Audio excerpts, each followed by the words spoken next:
NRM kino kijiyambe nti mukozi asobola okuyingiramu obutajiyingiramu is wasted. Teriyo NRM finance money minus money and violence equals zero.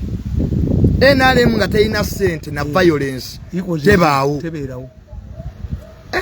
NRM minus money and violence equals zero. Kyova kati obululu bubaze.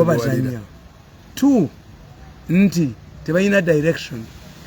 When you look at the major people who do come and talk, it's only me.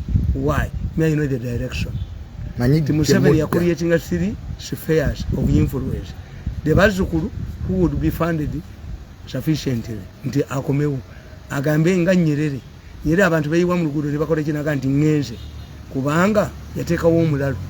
Omulalu ng'agenda afuma Nyerere okoyi, Nyerere okaddiye, Nyerere tukoyi ng'abantu bajjulawo. Kati Nyerere bwe yaga nti agenda. Nebaga togenda sebo. Nebaika mu nguudo za Dar es Salaam. N'abaga nti muli bakuusa. You are not honest.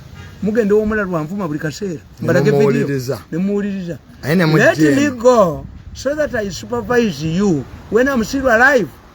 Because the Nyerere vachi is inevitable. Ejja kubeerawo. Kati Museveni abazzukulu tayagala kugenda nga kyonziira. Naye mukoddomiwe abayingiddemu. Nebagana kana akawala akaseta house control bawa sente. It would have been a very vibrant issue.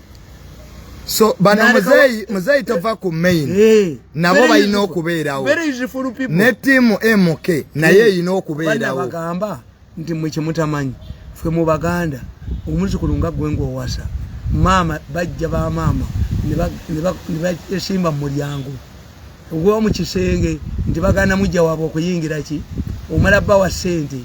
What does it mean? Titobadde obadde n'abakazi abakyala onaleme kufugaze kyakusanze olya. Kakati this is what Museveni needed to do. Naye mukoddomiwo nakiyingiramu n'aba masente na kalwe bamba ate ministry ya kalwe bamba yasasira kotala kayinga kakajo kekawo bakazi kubula naye nako kayina kalavinga ngenda nini akakaza kali mu investment nakana kali muhere nabo buyina abalavinga nobo obukazi buno obulinga obukajo bwekawo nabo buyina abalavinga kakati nkubulire gamba nti that's one nti Museveni wanted a group that gamba akomewo. 2 Museveni has done well. He's engaged in futuristic activities.